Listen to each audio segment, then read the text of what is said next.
ಕರ್ನಾಟಕ ರಾಜ್ಯ ಸ್ವಾತಂತ್ರ್ಯ ಹೋರಾಟಗಾರರ ಹಾಗೂ ಉತ್ತರ ಅಧಿಕಾರಿಗಳ ಸಂಘ ಹಾವೇರಿ ಮತ್ತು ಶ್ರೀ ಷಡಕ್ಷರಪ್ಪ ರುದ್ರಪ್ಪ ಮಹಾರಾಜಪೇಟೆ ಪ್ರತಿಷ್ಠಾನಗಳ 7ನೇ ವರ್ಷದ ಪುಣ್ಯ ಸಮಾರಂಭ ಅಂಗವಾಗಿ ಏಕಕಾಲಕ್ಕೆ 75 ರಾಷ್ಟ್ರ ಧ್ವಜಗಳ ಕಾರ್ಯಕ್ರಮವನ್ನು ಹಮ್ಮಿಕೊಳ್ಳಲಾಗಿತ್ತು ಮತ್ತು ಹಾವೇರಿಯ ಸ್ವಾತಂತ್ರ್ಯ ಹೋರಾಟಗಾರರ ಸಂಘ ಹಾಗೂ ಬ್ಯಾಡಗಿ ರುದ್ರಪ್ಪ ಮಹಾರಾಜಪೇಟೆ ಪ್ರತಿಷ್ಠಾನ ವತಿಯಿಂದ ಹಾವೇರಿಯಲ್ಲಿ ಸ್ವಾತಂತ್ರ್ಯ ಹೋರಾಟಗಾರರಿಗೆ ಸನ್ಮಾನ ಸಮಾರಂಭ ಹಾಗೂ ಪ್ರತಿಭಾವಂತ ವಿದ್ಯಾರ್ಥಿಗಳಿಗೆ ಪ್ರತಿಭಾ ಪುರಸ್ಕಾರ ಸಮಾರಂಭವನ್ನು ಏರ್ಪಡಿಸಲಾಗಿತ್ತು. ಭಾರತ್ ಸ್ಕೌಟ್ಸ್ ಆ್ಯಂಡ್ ಗೈಡ್ಸ್ನ ಸಲಹೆಗಾರರಾದ GM ಬಾಬು, ನಿವೃತ್ತ DYSP ಬಸವರಾಜ್ ಮಾಲಗತ್ತಿ, ಮಾಜಿ ಸೇನಾಧಿಕಾರಿಗಳಾದ ಕರ್ನಲ್ ರಾಜನ್, ಸಮಾಜ ಸೇವಕರಾದ ಬಾಲಸುಬ್ರಹ್ಮಣ್ಯಂ ನಾಯ್ಡು ಸೇರಿದಂತೆ ವಿವಿಧ ಕ್ಷೇತ್ರಗಳಲ್ಲಿ ಸಾಧನೆ ಮಾಡಿದ ಸಾಧಕರನ್ನು ಸನ್ಮಾನಿಸಲಾಯಿತು. ಕಾರ್ಯಕ್ರಮದಲ್ಲಿ ಸಂಸದರಾದ ಶಿವಕುಮಾರ್ ಉದಾಸಿ, ಶಿವಾಚಾರ್ಯ ಮಹಾಸ್ವಾಮೀಜಿ, ಬಸವಶಾಂತಲಿಂಗ ಸಹ ಮಹಾಸ್ವಾಮೀಜಿ, ಮಾಜಿ ವಿಧಾನ ಪರಿಷತ್ ಸದಸ್ಯರಾದ ಶಿವರಾಜ್ ಸಜಾನ್ ಪಾಲ್ಗೊಂಡಿದ್ದರು. ಸ್ವಾತಂತ್ರ್ಯ ಹೋರಾಟಗಾರರಿಗೆ ಮತ್ತು ಪ್ರತಿಭಾವಂತ ವಿದ್ಯಾರ್ಥಿಗಳಿಗೆ ಸನ್ಮಾನಿಸಲಾಯಿತು. ಇದೇ ಸಂದರ್ಭದಲ್ಲಿ ಮಾತನಾಡಿದ ಸಂಸದರು, ಸ್ವಾತಂತ್ರ್ಯ ಹೋರಾಟಗಾರರಿಗೆ ಕೇಂದ್ರ ಹಾಗೂ ರಾಜ್ಯ ಸರ್ಕಾರಗಳಿಂದ ಬರಬೇಕಾದ ಸವಲತ್ತುಗಳನ್ನು ನಾನು ಮುಖ್ಯಮಂತ್ರಿಗಳ ಬಳಿ ಕರೆದುಕೊಂಡು ಹೋಗಿ ಅವರ ಬೇಡಿಕೆಗಳನ್ನು ಈಡೇರಿಸುತ್ತೇನೆ ಎಂದು ಭರವಸೆ ನೀಡಿದರು. ಇದೇ ಸಂದರ್ಭದಲ್ಲಿ ಸಂಸದರಿಗೆ ಸ್ವಾತಂತ್ರ್ಯ ಹೋರಾಟಗಾರರ ಬೇಡಿಕೆಗಳ ಮನವಿ ಪತ್ರವನ್ನು ಸಲ್ಲಿಸಲಾಯಿತು. ಕಾರ್ಯಕ್ರಮದಲ್ಲಿ ಕರ್ನಾಟಕ ರಾಜ್ಯ ಸ್ವಾತಂತ್ರ್ಯ ಹೋರಾಟಗಾರ ಹಾಗೂ ಉತ್ತರ ಅಧಿಕಾರಿಗಳ ಸಂಘದ ಪ್ರಧಾನ ಕಾರ್ಯದರ್ಶಿ TKM ಬಸವರಾಜಯ್ಯ, ಸಂಘದ ಉಪಾಧ್ಯಕ್ಷರು ಶಿವಯೋಗಿ ಲೋಕನಗೌಡರ್, ಸೌಭಾಗ್ಯ ಲೋಕನಗೌಡರ್, ಆನಂದಪ್ಪ ಅಂಗಡಿ, ಲೆಕ್ಕ ಪರಿಶೋಧಕರು, ಮಾಜಿ ಸೈನಿಕರು, ವೀರಣ್ಣ ಗಮಕರ್, ನಿವೃತ್ತ IAS ಅಧಿಕಾರಿಗಳಾದ BS ಪಾಟೀಲ್, NR ಮಠದ, ದೆಹಲಿಯಿಂದ ಆಗಮಿಸಿದ Nityananda Sharma, all India freedom fighters ಸಮಿತಿಯ ಪ್ರಧಾನ ಕಾರ್ಯದರ್ಶಿ ಸಮಾಜ ಸೇವಕರಾದ ವೆಂಕಟರಾಮ್ ಹಾಗೂ ಇನ್ನೂ ಅನೇಕ ಮಾಜಿ ಸೈನಿಕರು, ನಿವೃತ್ತ ಅಧಿಕಾರಿಗಳು ಕಾರ್ಯಕ್ರಮದಲ್ಲಿ ಭಾಗವಹಿಸಿದ್ದರು.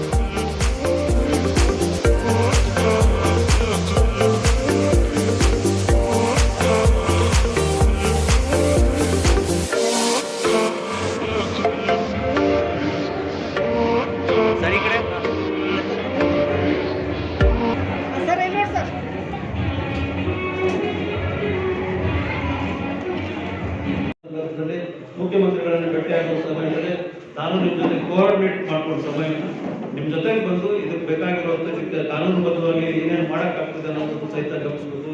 ಕೆಲವೊಂದು ವಿಷಯಗಳು ನನಗೆ ಅರ್ಥ ಆಗಿರೋ ಮಾತಾಡ್ತಾ ಇದ್ರು ಅವಾಗ. ಹಾಗಾಗಿ ಯಾವ್ಯಾವುದು ಈ ದೇಶದ ಕಾನೂನಿನ ಅಡಿಯಲ್ಲಿ ಬರ್ತಾವೆಲ್ಲ ಏನೇನು ಮಾಡೋಕ್ಕಾಗ್ತದೆ ಅನ್ನೋದ್ರಲ್ಲಿ ಅದಕ್ಕೆ ನಾನು ನಿಮ್ಮ ಜೊತೆಗೆ ಬಂದು ಮುಖ್ಯಮಂತ್ರಿಗಳಿಗೆ, ಗೃಹ ಮಂತ್ರಿಗಳಿಗೆ ನಾನು ನಿಮ್ಮ ಜೊತೆಗೆ ಬಂದು ಅವ್ರನ್ನೂ ಸಹಿತ ಕನ್ವಿನ್ಸ್ ಮಾಡೋದಕ್ಕೆ ನಿಮ್ಮ ಜೊತೆಗೆ ಇರ್ತೇನೆ ಅನ್ನುವಂಥ ಮಾತನ್ನು ಸಹಿತ ನಮಗೆ ಹಣ ಬಿಡುಗಡೆ ಆಗಿಲ್ಲ, ಬಿಡುಗಡೆ ಮಾಡಿಕೊಡ್ತೀನಿ ಅಂತ ಹೇಳಿದ್ರೆ ನಾನು ಇವತ್ತಿನೇ ಜಿಲ್ಲಾಧಿಕಾರಿಗಳ ಹತ್ರ ಮಾತಾಡಿ ಮತ್ತು ಸರ್ಕಾರದ ಗಮನ ಸೆಳೆದು ಈ ರೀತಿ ಆಗಿರುವಂಥದ್ದು ಅವರಿಗೆಲ್ಲ ತೊಂದರೆ ಆಗಿದೆ ಅನ್ನುವಂಥ ಮಾತನ್ನ ಅವರಿಗೆ ಗಮನ ಸೆಳೆದು ಈ ಕೆಲಸವನ್ನು ಶೀಘ್ರದಲ್ಲಿ ಮಾಡಿಸ್ಕೊಡ್ತೇನೆ ಅನ್ನುವಂಥ ಒಂದು ವಿಶ್ವಾಸವನ್ನು ನಿಮ್ಮಂತ ನಾನು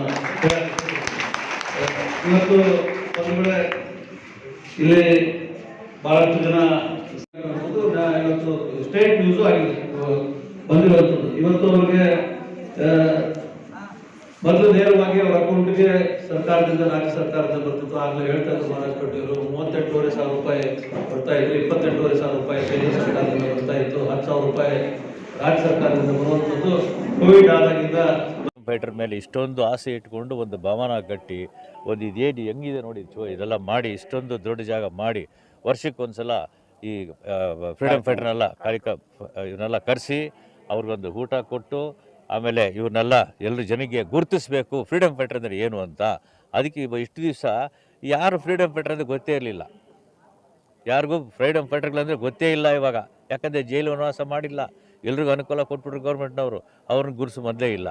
ಎರಡನೇದು ಆರ್ಮಿನವರು ಇಷ್ಟೊಂದು ಜನ ಅವರು ಬೆವರು ಸುರಿಸಿ ಇವತ್ತು ಅವ್ರ ಮೈಯಲ್ಲಿರುವಂಥ ರಕ್ತ ಎಲ್ಲ ನಮ್ಮ ದೇಶಕ್ಕೆ ಕೊಟ್ಟು ಅವ್ರು ಆಸೆ ಬಂದಿದ್ದಾರೆ. ಏನಕ್ಕೆ ಅಂದರೆ ಅವ್ರಿಗೂ ಒಂದು ಆನಂದ ಬೇಕಲ್ಲ ರಿಟೈರ್ ಆದಮೇಲೆ. ಅಂತೂ ಇವಾಗ ಒಳ್ಳೆ ಪೆನ್ಷನ್ ಸಿಗ್ತಾ ಇದೆ, ನೆಮ್ಮದಿಯಿಂದ ಇದ್ದಾರೆ. ಅದಕ್ಕೋಸ್ಕರ ಇವರೆಲ್ಲ ಇಲ್ಲಿ ಜಾಯ್ನ್ ಆಗಿ ವರ್ಷ ಇಲ್ಲಿ ಸೇರಬೇಕು ಅಂತ ಮಾಡಿ ಆಮೇಲೆ I am Colonel Rajan, a veteran of the 1971 war. I am 77 years young. It has been my honor and privilege and good fortune to take part in this today's function honoring our freedom fighters.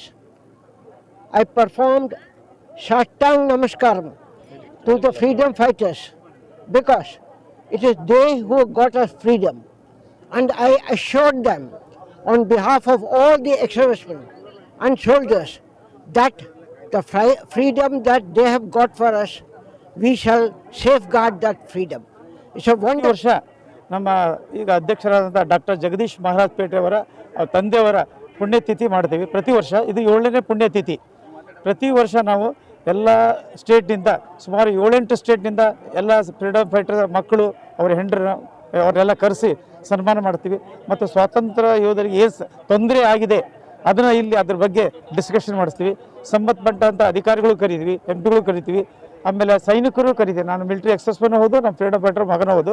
ಅದು ಪ್ರತಿಯೊಬ್ಬ ನಮ್ಗೆ ಗೊತ್ತಿದ್ದಂಥ ಸೈನಿಕರು ಯಾವುದೇ post ಇರಲಿ, ಸಿಪಾಯಿ ಇರಲಿ, kernel ಇರಲಿ, ಅವ್ರನ್ನೆಲ್ಲ ಕರೆದು ಸನ್ಮಾನ ಮಾಡಿ ಅವರಿಂದ ಸಜೆಷನ್ ತೊಗೊಳ್ತೀವಿ.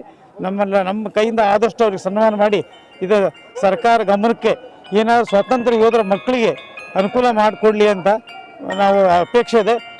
ಹೀಗಾಗಿ ಪ್ರತಿಯೊಬ್ಬ ಪ್ರಜೆಗಳು ಸಹ ನಾವು ಅವ್ರನ್ನ ಸ್ಮರಿಸೋಣ, ಅವರಿಗೆ ಗೌರವಿಸೋಣ.